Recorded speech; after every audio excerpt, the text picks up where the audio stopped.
Nakoya ya barume asili na bafe na yango gaz konzumba alakisaka verite na kamera na ye lumière à quartier na micro na ye elimo ya peur pasa sango ya solo kokoriko na Angola na África. Bom dia, boa tarde, boa noite, depende mesmo na hora que você está nos seguir pela novamente dentro do vosso canal Gays Ganzumba Televisão. Da forma que nós escrevemos, né, no título e da forma que nós também vamos vos mostrar, né? Bem-vindo pela novamente mesmo dentro da vossa programa, magazine que você gosta muito, Realidade de Luanda, que nós costumamos muito vos satisfazer para vos mostrar as realidades de Luanda, além ou no caminho das ruas, né, de Luanda, para aproveitar também vos fazer mostrar também a beleza da cidade de Luanda. E hoje vamos chegar até a Praça do Kikolo. Então, para chegar até a Praça do Kikolo, se você está no Kimbangu, onde iniciamos o vídeo, né? Então, você vai tomar esse caminho que se chama essa estrada que se chama Pedro Castro Vandum de Loia, que leva até, passa Sanatório, Shoprite, até se encontra com uma outra estrada lá, onde que vamos chegar. Então, donc je disais bonjour, bonsoir, ça dépend, na R.O. Bozotala, Bisso encore une fois, bienvenue dans notre magazine Réalité à Luanda Auto CPL Sarabino. Na kolakisa bino banzela ya Luanda ekobetela bino ba masolo ya ba réalité ya ba commune ya Luanda ndenge botangi na titre ndenge tokokoma destination leza tokoma na Kikolo oyo ezali lokola zando ya Luanda, voilà oyo ezali lokola zando ya Luanda donc grand marché oyo kala ezalaka rock bachange yango tutu wana. À travers cette vidéo tokobeta ba masolo wana na ndeko na ngai avec mon frère Pedro mesmo, que eu agora estou com ele, que estamos Bumba junto, que eles também é cidadão mesmo angolano, que conhece muita história também, nem medo, de cuidado aqui, de Luanda, de Luanda, e eu com ele vamos vos satisfazer mesmo para vos contar as realidades, né? Vos falar mesmo a realidade de Luanda, On continue.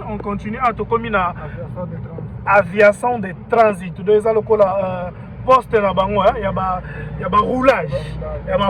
Bota la poste ya baninga ya ba roulage. Donc on y donne na bango. Place bazora ba permis. Et à qui? Côté de centre de formation, si mon ami a eu l'examen, écrit na pratique. Na katia. Ok. Baza ba mitu ka batia na disposition ya batu. Bezali. Wow. Ah mais c'est joli hein. Donc na ko sala pe test ya mitu ka bata siku mutu ka na panne po chango na nzela. Ba contrôle technique oh là open na Kinshasa pe ben store ki batamoko boye. Sur yango bastora qui système wana ya contrôle technique. Oh tiens le là ezalana ki ok. Ah mais c'est bien batonga. Waouh, c'est joli hein. Voilà. On est allé c'est comment? C'est comment la fabrication bakisi. Fabrication bakisi. Angolais ça là kisi. C'est vrai. Oh là là. Ah mais c'est bien, c'est une très bonne chose. On continue à Mouchla, acabamos de passar unidade do trânsito, né? E todos os angolanos conhecem muito bem lá e passamos também a ser como onde se fabricam os medicamentos, né? Os comprimidos, né? et ayaki chega mon chnou palanka to komi pala sanator hôpital ya sanator de Sana place ba tobela ba tuberculose tout place bayaka hôpital ya sanator yango yo et oyo entrada ya palanka ba benga ngo ruani à côté église néo apostolique né ya église ba néo entrée ya palanka yango yo prince ba benga ngo Nova Strada Nova oyo memati populaire tout kuna parti union surtout eza palanka palanka balobaka bayiro ya balanga bana yango balobaka eza bayiro balanga la majorité bato mangala majorité hein mais misusu baza kuna elo moto bosanaka eza na bangolais oyo na tempo ya guerre babimaka lokwa plus ezaka bazombo babima Angola bakenda Congo après bazongo pe misusu baza wana pourquoi balobaka eza bayiro ya balanga la majorité batona panamba lobalinga c'est pas bashim pas bato babotami awa soko lobalinga c'est koza langa ok mais lingala c'est une langue eza langue ope lobomaka na ba province misusu ya Angola n'est-ce pas non oh Universidad Católica ya di Angola né ok Université catholique ya baninga c'est joli c'est très joli hein donc tout palanka tout palanka donc palanka suka na prince wana na Shoprite palanka et que tikuna na popular ok hôtel Lael balala na hôtel wana ok on continue va mon cher gâté place du Kikolo bomona un peu de confusant to comparer confusant ya Zando na to comparer confusant ya Kikolo et to la sabi bo to ko taper na Nova Kikolo hein Novo Kikolo wana place batongi wana shopping Kikolo wana vamos entrar et to kota tout wana donc voilà to la saba seguidor na biso ba abonné na biso Kikolo toza toujours na mboka ya Angola na ville ya Luanda bota la loi Angola ndenge ezalaka na beauté na yango ebele bato baosala biso ba remarque tozoyoka ba remarque mais encore une fois tozoloba encore eloko oyo biso tosalaka mosala eza te mpona kotouche bato to kofinga mutu mais objectif eza kolakisa bino babeauté ya baplace oyo tozali mais ndenge balobaka ya malamu bakopiaka donc c'est juste ça c'est yango mpona baidée mosusu te et à travers bavideo oyo bokomona beauté ya Kikolo et tokocompare yango mpe na Zando ya Kinshasa mais Zando mpe baotonga franchement d'ailleurs kutu batonga basilisa mpe ekomi kitoko nayoki réalité moko batie nde baprix Shoprite bangolais ebele bayebi tokota mwa Shoprite na kati to baluka na kati epo va mosai Shoprite eza supermercado ne ya supermercado eza lokwa kin marché entrada Shoprite na prince oyo uti Kimbangu ebimisi ti ba awa prince oyo strada oyo nini obenga kombo nini il y a Pedro Vandum de ok. Un temps, on continue à tous dans la Shoprite. Aux amis surtout ils ont un supermarché. Est-ce que vous avez un centre commercial? Centre commercial. Ils ont centre commercial. Na carte centre commercial, supermarché, il y a Shoprite, yango Pezali, et puis il y a Pep, ils ont centre commercial. Voilà, centre commercial. Oh, na Congo, ils ont le centre commercial, oh, basali, ya ba mall, Kinshasa Mall. Voilà, na Galerie Mall, na Gombe, voilà, il y a baninga yango yo, na Angola, donc voilà. Donc bah tout va vendre na parlant. Ah donc langa soto bito e langa angolais, hein, angolais ceux qui ayoki mututu azolo bakaka lingala akanisaka ke azakaka langa. Mais moi je pense que pas tous les angolais pour ça ba angolais mso ba yebi ba histoire Angola ke lingala iloba mape na ba province mususu ya mboka o ya Angola tel que na Mbanza Congo lingala iloba maka. Voilà, tozu presque tobimi centre commercial oyo ya Shoprite tobimi awa na presse oyo babenga yango Deolindro ya Deolindro makoza si ne Deolindro makoza si boyoke siko viana kozonga sima lala kozonga sima boye eza au cache congolaise aéroport ok ba cidade kuna mayanga voilà et ko baluka boye ne tozo kende boye eza ko kende municipio ya Kazenga parce que kiko les ala na municipio ya Kazenga on continue Thomas Moïse Strada qui se chama Deolindro Deolindro makoza ainsi qui leva te viana il va mouvira ba immeuble oyo to laksaka bino plus na ba vidéo auto publia toyoka ke baloba ezalaka ya autorité moko ya munene ya Kinshasa oyo bon toyebi na biso te voilà et nous ne voulons pas aussi citer les noms mais toyoka kaka tozana ba preuve pété voilà donc on continue mais si c'est vraiment c'est une bonne chose hein. Investir pour le développement ya baninga mais ça sera encore une très bonne chose investir dans mboka na yo moko pour le développement ya mboka na yo voilà on continue pour ça là kitoko babenga ngo nini cité au tout batonga ba immeuble yo na ya ko fongola compte na nga ya bank awa na nini na bail na CEO na voilà voilà on continue. Merci beaucoup à mon président, bienvenue Toukeba Nakanza Kaleb. Merci beaucoup à Maman Souria Mundele. Merci beaucoup à Maman Astrid Mayamba. Merci beaucoup à mon ami Barry Toukou-Louis Bolando. Merci beaucoup à mon ami Agesteman Mabaya, le producteur d'Angola. Merci beaucoup à mon vieux Yambala Mbuta. Merci beaucoup à Nabana Nyon surtout Yassinak. Merci beaucoup à Angolais tout, à Français tout, à Belge tout, à Allemand tout, à Suisse tout, particulièrement à mon vieux Fondé Kabea et mon vieux Antoine Louyeka. Merci beaucoup à mon vieux James et mon ami Isabelle. Isabelle, pour favor, je t'en ferai mon entreviste là. Pour favor, voilà. Pour favor, toi pidi même pour favor, c'est ça pour que toi pidi favor. Pour favor, toi pidi hein. Ah, já falei. E eu gosto muito de você, minha amiga. Continuamos lá.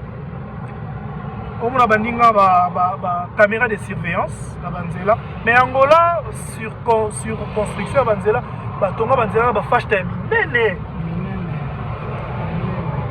Bongoza la mingi ça bongoza le plus antérieur ba comme son munene. Ba so ba lupango wa. Tu bongoza na so ba bongoza na de so na luki. Parce que on a côté mususu. La personne d'un côté mususu. Ko ba tonga kaka. Do balingaka balingaka loin de ça toujours une image moya kitoko. Voilà, une bonne chose. C'est vraiment une très bonne chose. Kikolo est échangé. La soto qui est Kalayama dans les rock.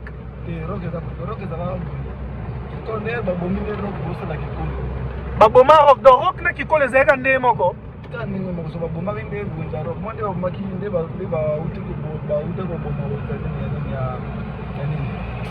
Yani São Paulo.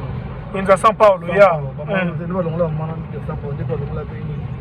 Baboma ekuna doko nzela ya train, voilà, nzela train ya baninga. Na Kazenga. Voilà. Donc Kazenga municipal Kazenga et bandi awa. Voilà. Chemin de fer. Chemin de fer na portugais ba benga ngodi. Caminho de ferro. Aonde comboio passa, né? Voilà, bem-vindo ao município do Kazenga. Donc, tu continues le district de Kazenga. Tu commune de Kazenga. District de Kazenga, la commune des Alibes à Mabor, à Petrango. Donc, tu as le district de Kazenga. Yeah. Entramos já no município do Kazenga. E esses que bairro? Oh, bairro ne. Pois é. Bilhete é bairro ne, tu sabe.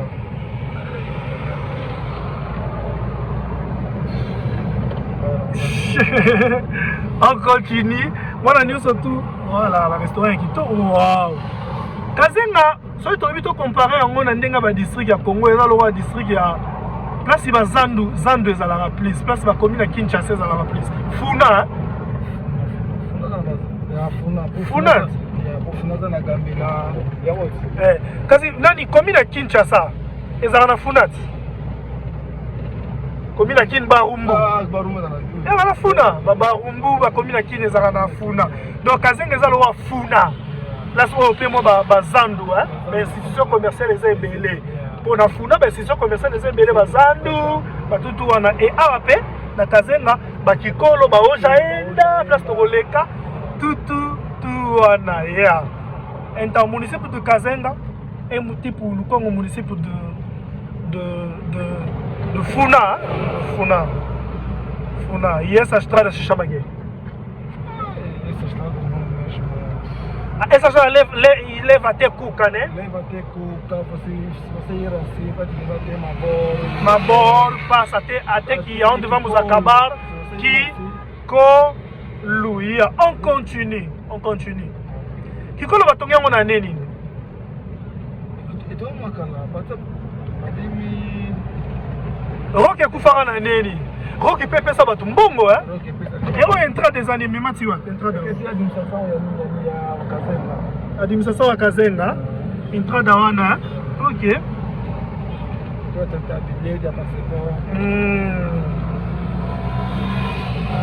Donc, Roque pesa batu bambongo pour d'ailleurs quand on témoignage à batu baloba, qui nous Roque absorbe.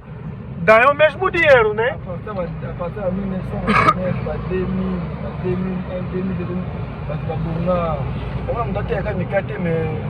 nous rock, né? Como só vende só o queijo? Só bolinho. Tá ganhando dinheiro. O segredo era que? Só tem um mercado que as pessoas ir. Só um mercado, né? Onde a pessoa costumam ir. Todos os povos estão a se encontrar lá e isso está a fazer que muita gente fica lá e ok. É mesmo agora no doutor, mas para outra província, para outra país, no sul do Bano, para outra grupo, para todo mundo na rua, foram passar 4 horas. Mas eu tenho que coisa da bomba. 4 horas já a praça do Kikolo está aberta. Está aberta, vamos vender. Sim. Suivez cette vidéo jusqu'à la fin pour ne pas perdre une partie de là où nous sommes en train de passer.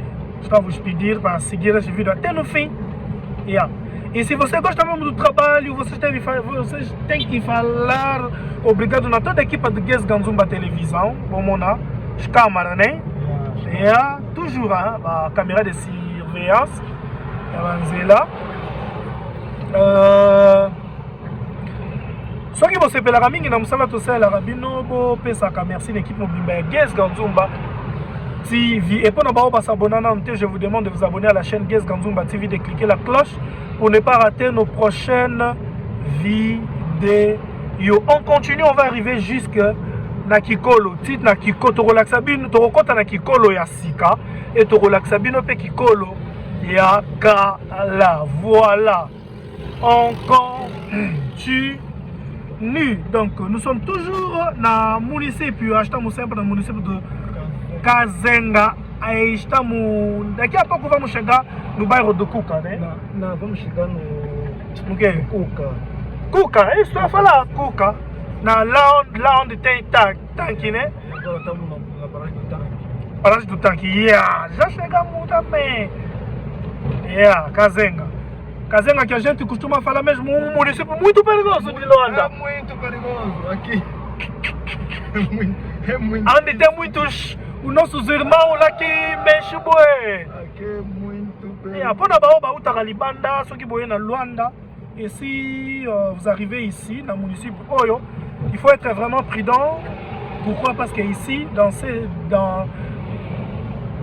cette district, bandeko na biso ya moi benda bazalaka un peu moins trop.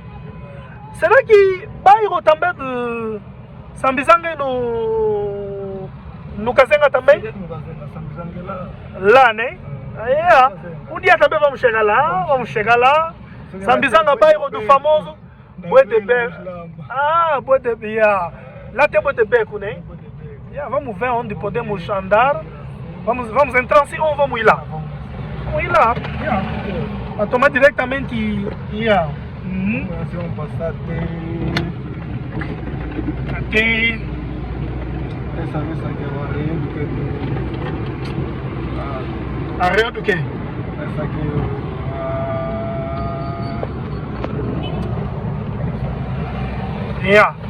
On continue. Da forma que costumamos fazer as nossas perguntas. E aquele, muito obrigado e muito parabéns primeiro naquela pessoa que respondeu bem nas nossas perguntas que perguntamos naquele vídeo que passou. Se Angola tem quantas províncias, escreve isso. Tem a pessoa que está a responder, só tem 21 províncias. Claro que se tem 21 províncias, mas escreve isso para merecer o presente. E a nossa pergunta de hoje é: desde que Angola é Angola, passou quantos presidentes e os nomes dele? Uma pergunta muito fácil. Então, aquela pessoa que vai responder bem vai merecer o seu presente. Não, você não. Você não pode. Você não pode. Aqui é onde? Chegamos já. Essa aqui. Cuca, né? Cuca. Onde para os autocarros? Angola precisa subir na nossa liteira. Aos da paragem, já autocarro está aqui em Bango, está vindo, está Golf 2, paragem da Bango da. On continue. Vamos seca. Usine ya Kuka oyo ezali brasserie pour ne pas faire beaucoup de publicité. Marque ya masanga moko oyo ezalaka awa na Angola bato bayebi Kuka, voilà, basala ezalaka kuna. Là, c'est là-bas, donc faut qu'on t'annonce matériau qui est sans parole pour mon ango bien. Très bien. Il va me tomar assim. On continue.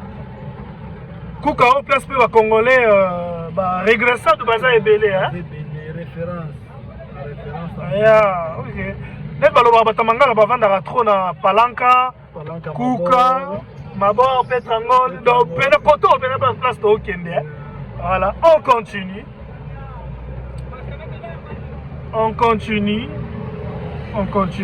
Osco tozi prince et Ngola qui louange. Ngola qui louange balobi azalaka mutu. Même Pedro na kason de famille azalaka mutu. Neti Ngola qui louange na kenda kabinda na kuta penzela moko ya ye kuna Ngola qui louange. Na ba betela ko lisolo na bosende lisolo ngo. Ya. Ndenge totuna ba question totuni lelo ndenge bo répondra et to pesa bino ba cadeau question lelo ezali depuis Angola ezala Angola combien de présidents déjà baleki et puis ba kombo na bango banani comment yango na commentaire et puis to ko investiguer to ko pesa bino ba cadeau pona félicitations na ba répondre qui bien la question totuna ki na vidéo les kaki ce qui Angola ezala na combien de provinces Angola ezala na 21 provinces actuellement ezala na 18 c'est comme à 21 et maintenant c'est bino bokoma yango pour mériter ba cadeau. On continue presque oyo Ngola qui louange nde mema tina ki kolo et rotoleka entrée à Shkwanza ope un jour toko koma vraiment toko sela ba abonné na biso voilà toko tina o jaenda o eza lokola o jaenda na Congo eza lokola place baka osomba ba pareil wana place ba mama du bazala gebele kato Bakatot, tout les gens bakatot. Voilà shopping au Jaenda. Koto maman Madou bazake belé. Koto ce que maman Madou bazake belé. Maman Madou bazake donc na au Jaenda. Au grand liboulou. OK. Na au Jaenda. Shopping au Jaenda. Donc Kassit. Net na Congo na bakato wana maman Madou bazake belé, ba Maliano ba West Africain, ba Nigérien bazaki belé. Ah pe na Luanda place pe bazaki belé. Voilà. Grand libulu. Na kati na wenze mona kati na. Parce que somba ba biloko en gros. Areo somba ni kuna. Osomba ba sapato ezake. So lingo keteka. La soko yo somba. Donc bato nyonso mpona bateka na bakimbangu bateka libandana bakokite wana bayaka osomba koto oyo partir ya 4h 5h baza déjà na bazopona babilamba basapato bakosomba sapato eza kope ekope yango mpo koteka na Congo ebele bato bobile obele kokita komisomba omona sapato mpona nani na kimbangu bateka yango bateka 15 000 so yo abona 5 000 kwanza soki nango Congo 5 000 wana eza kwa $5 sapato ketch basket abia oyo na bakongo etekama ba $30 $40 $50 nasomba Timberlake awa nasoki nafana ba 20 Timberlake awa nasomona moko na 10 000 na kongo etekama na $35 regarde 10 000 eza loka $10 na kongo koteka yango $35 entrade ememati wapi oyo ke kuna ezongi kuna donc ozonga place touti ok omoni c'est que disons par côté social peut-être kosomba babiloko Angola ça va non oui c'est ça que nous voulons aussi au Congo Kinshasa bar ya Mawete moi je suis pas trop bar mais bar à Mawete référence, ils avaient référence hein référence ok Ikena Sango ok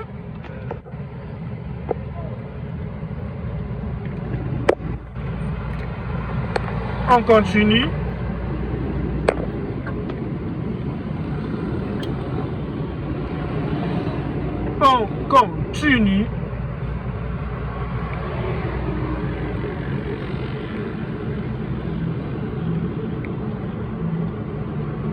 voilà on continue toujours na strada ya Ngola kilwangine donc tout ojaenda kaka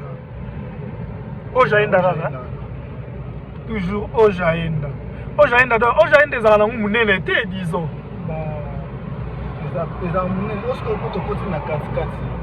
donc ojaenda eza lokwa commerce eza lokwa commerce na Congo voilà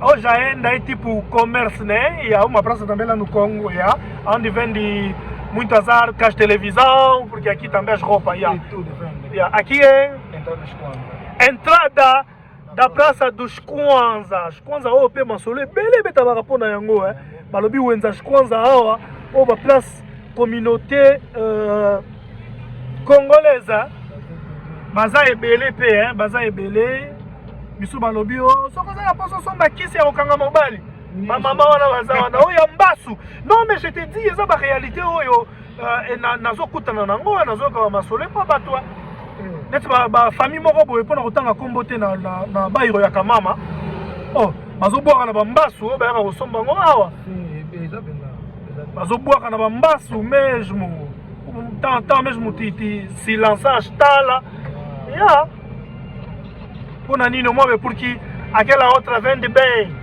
aquela outra não esse é um hábito muito feio é muito feio.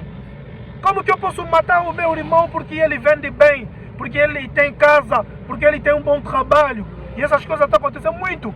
Isso está acontecendo também só naquele comunidade da pessoa que fala muito, que fala lingala. Está acontecendo na comunidade congolesa. Comunidade congolesa, né? Mas não só congolês. Será que só congolês? Aquele que... quando você fala já lingala, é que considera como um congolês. Como um congolês. Yeah. Por aqui tudo Bakongo é congolês, quiseram não, pode chamar de lá. De lá, mesmo Bakongo. Biso Bakongo, se tu não vem na Mukongo, na sufraka. Mas na como ela não onde voilà. Et né sur biso bato toloba so ba français to tangi na école français. On continue. Mas é muito feio. Aqui é chegamos no quê? Esse bairro é Imbondeiro. Imbondeiro, aqui já é bairro de Mabor. Mabor Bairo Dimbonde Ope Kenda Sango Ba elo ne sala ke ba mo benga Imbonde à partir ya nini nzete moko ezalaka awa banzete oyo eza Imbonde nzete eza Imbonde ezala nzete moko Imbonde nde nzete baoba ya nzete ya baoba Imbonde nzela keti frescura ke frescura kuna benga Mabor kuna Petrangol te kuna Petrangol oh tokoya pe ko filmer les bateaux voilà Petrangol donc presse ongola ki longe ngambu ya gauche ezala Petrangol ngambu à droite ezala Mabor. Ok, Mabor na toleki parage ya Imbonde nzete baoba ne na toleki arrêt ya Imbonde do eza lo ba commune ya Kinshasa ba commune ya Barumbu Bakasavubu pe ya Bakasavubu toke tokota ya mais tokotela il fait tokota wa nande tokota punende tokota na principal wana ya contrôle sur couleur sur tala ba angolais on a ko éviter ba embouteillage tala ndenge botala fa tokota na entrée principale wana ya ma bon on continue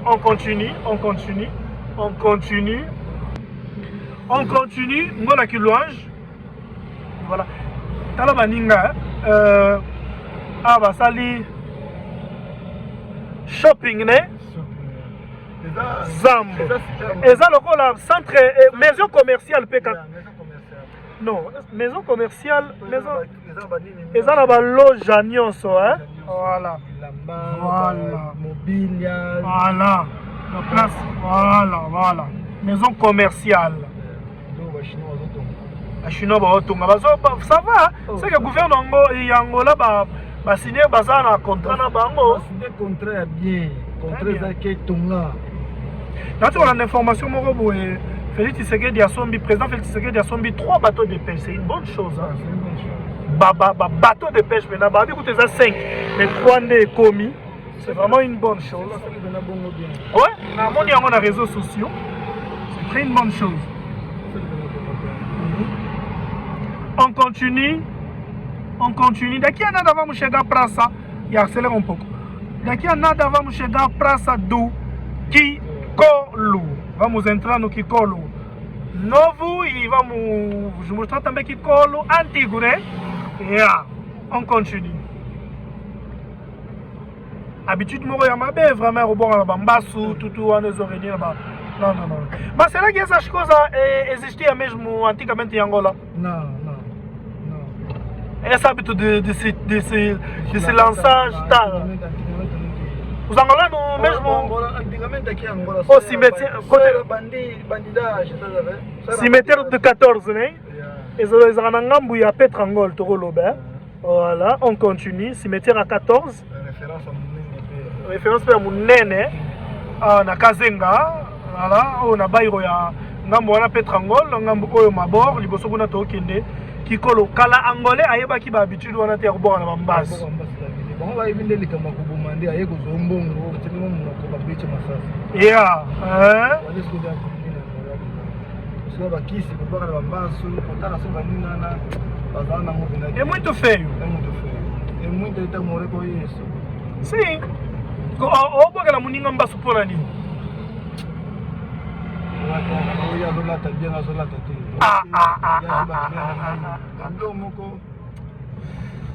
Vraiment.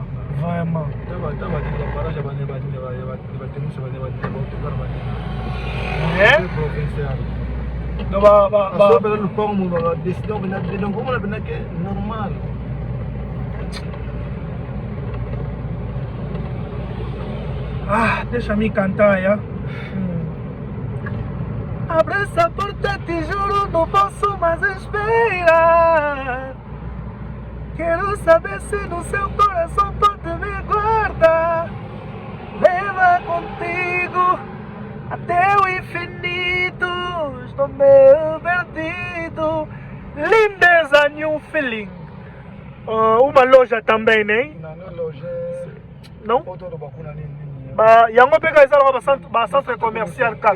Eza munene, voilà. Place on somba ba rideau, ba drap, tout à la tala yango na tout na kati. Oh là là. Oh là là. Ah bah rideau moins cher. Moins cher, ba tapis moins cher. Ba TV moins cher. Ba TV moins cher. Ba immobilier ndako moins cher. Ba bilo mususu ba basomba na ba poto. Oui, bien, Angola, vous êtes bien collé à Poto. Oh. Oui. Oui. L'Indeza, qui passe en mouche. Il y a ma grande shopping, on vous pas de comprar tudo barato. Si vous querem fazer comércio, vem aqui, compra em grosso, leva, pode ser na província, pode ser fora do país, vende. Porque aqui mesmo vende bem, né? Coisa ba autocarro nacional e amboka auto privado. Ma coisa la privé? Ma coisa la l'État. Ah, Macon, ba terminal na bango, né? Voilà. Ma coisa la l'État le roi Transco. Transco na bango. Voilà, chegamos no Kikolo Shopping. Place au kota pinza. Kikolo Shopping. Tota awa, voilà Kikolo ya sika yango yo. Novo Kikolo ya saki. E vamos entrar bakangi. Tá fechado, mas podemos entrar como na dengue. Tô lá que sabino novo Kikolo lelo eza dimanche. Moni dimanche bat ba sala raté. Eza jour pena bat ba kangi. Voilà, c'est merveilleux, voilà. C'est vraiment merveilleux. Bat ba kangi. Eza wenze. Donc le roi Zandu ya Congo hein. Parce que ya sika batongi ya ngoyo. Wow! Bazotonga, eh oui, bazotonga kaka. Donc bazotonga kaka. Kala ba chinois pe bazo ba pe na ba loge na bango na kati. Ba chinese. Ba pe na ba loge na bango na kati oyo ba luwa kamoni ya tout ba louer saka.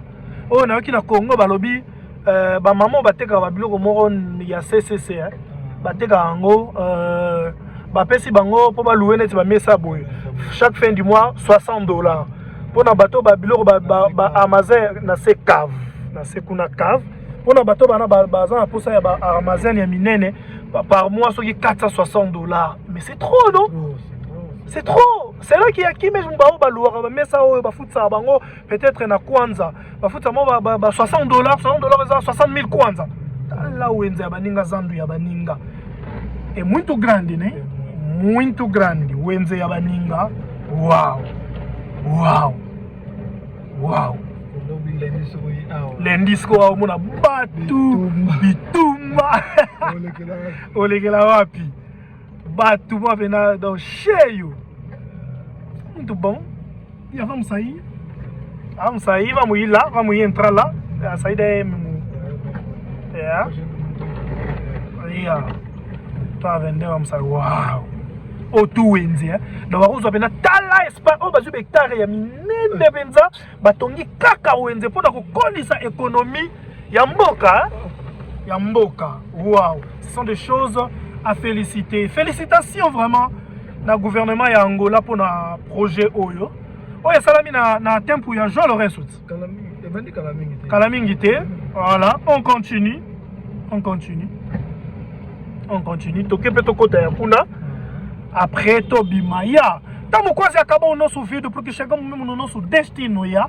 Tokomi kokoma na suka ya video na biso, tokoti Kikolo o plateau e kota pe biasika mususu be to e kota liboso kuna me boya baka to tokomi kokoma na suka ya élément na biso ya lelo soki boso sepela mingi na musalo to sala bino bopesa merci l'équipe Mobimba ya Gaze Ganzumba Télévision.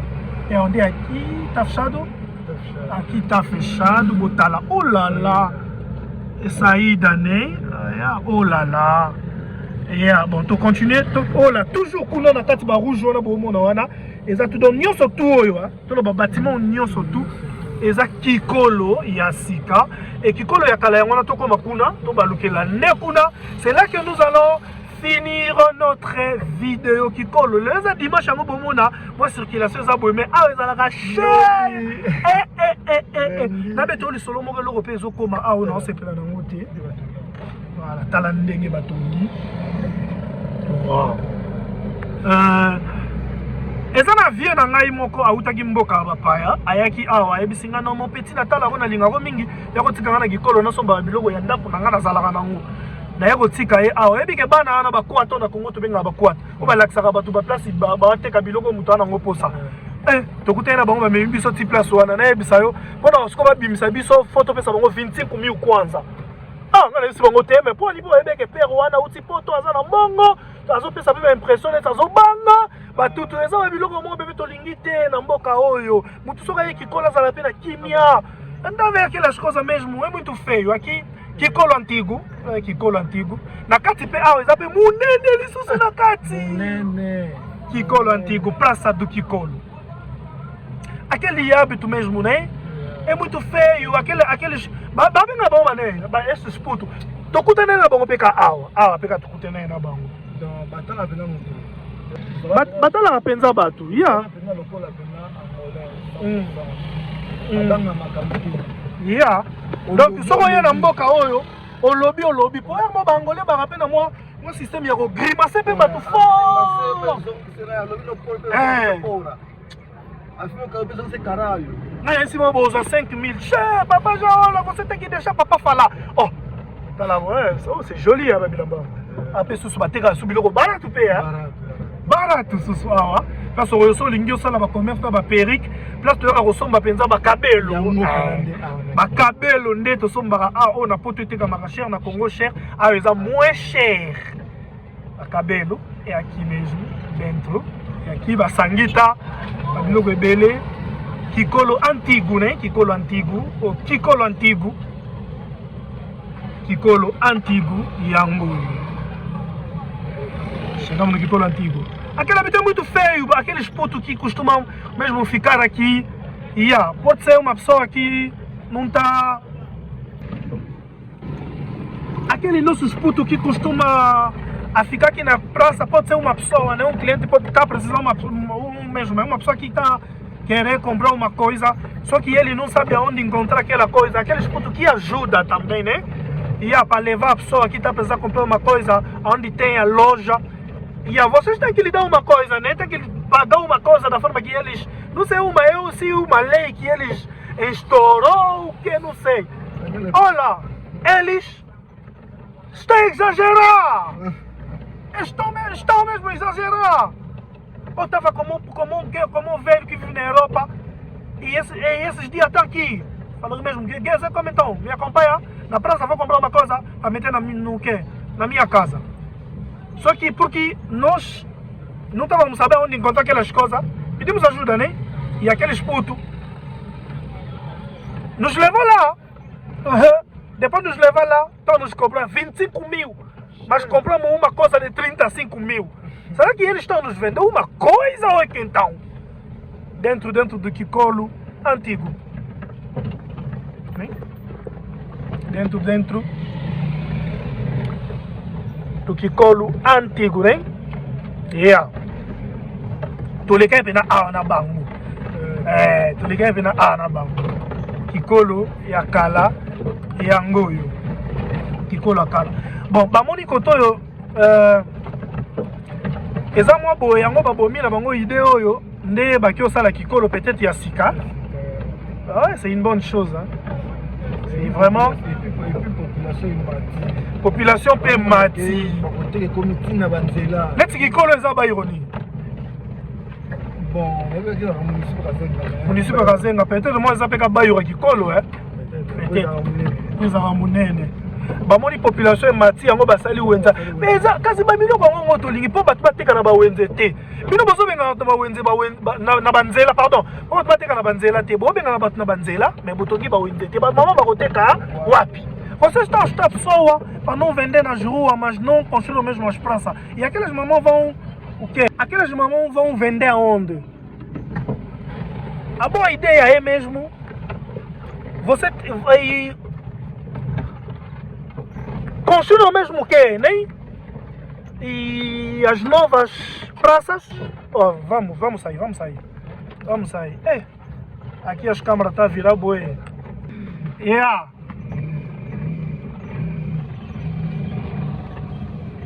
O companheiro, vocês devem criar nem ou construir mesmo as novas praças para meter aqueles mamães que vocês estão chutando nas ruas. Normalmente. Sempre sai aquela esquadra. E aquela esquadra, sempre São Paulo, etc. Tem que ser assim. Yeah, vamos sair assim. Yeah, vamos sair assim. Vamos sair já. Olha. Kikolo antigo. Place bateka ba telefone. Ngangu na somba bidea ba telefone awa. Oh. Na kati kuna. Okay, Yeah. Tika ba telefone ya bien. Eh, panzela o penza non. Tala. Ko batomba bien te. Eh.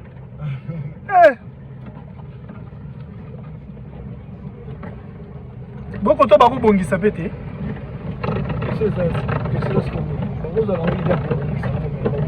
Aqui é muito perigoso, né? É perigoso. É muito perigoso. Não, tem que você pode andar. Se você não anda aqui à noite, cuidado. Cuidado mesmo aqui à noite. Se você não anda aqui. Se você não vive aqui, né? Vão te mexer. Yeah. Tirar tudo.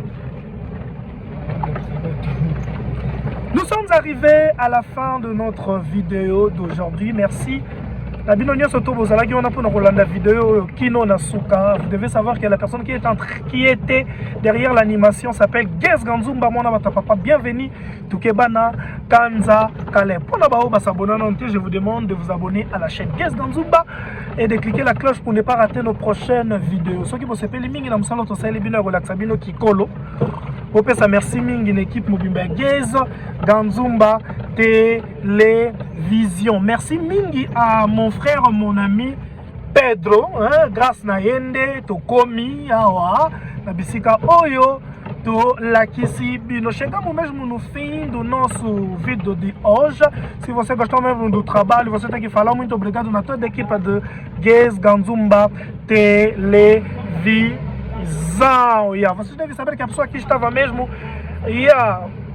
atrás da animação mesmo do vídeo de hoje. O nome dele é Guess Ganzumba, que é o sono, o filho do papá Bienvenido Kebana Kanza Kalebo. Muito obrigado no meu amigo Pedro, né? Graças a ele mesmo que chegamos mesmo aqui. Osama muito bom ter uma peça mboti. Bom, não pensa que mboti, tá vendo Christian Mopao. Christian Dior. Les grands musulmans na kata Kalamu. Les grands musulmans na kata Kalamu. Ebo batuno peut-être misuya awa ya Angola. Taona ngwana pesa mboti nyingi pa ya mon ami intime. Mon ami intime. Ton ami intime? Patrick Nzumba. Patrick Nzumba. Oh, aza komomona nga. Oh, menga pena Nzumba. Voilà. A nossa pergunta de hoje era: desde que Angola é Angola, já passou quantos presidentes? E o nome dele, mente no comentário, vamos ver. E a pessoa que vai responder vai merecer os presentes deles. Question na biso les alaki depuis angolais Angola, combien de présidents déjà baleki? Vous savez comment on a commenté, on va répondre bien, on a droit, il y a cadeau naï. Quant à moi, Guess Ganzumba, mon abato papa, bienvenue tout Kebana Kanza Kaleb. Je vous dis merci et on se retrouve à la prochaine. Ciao ciao.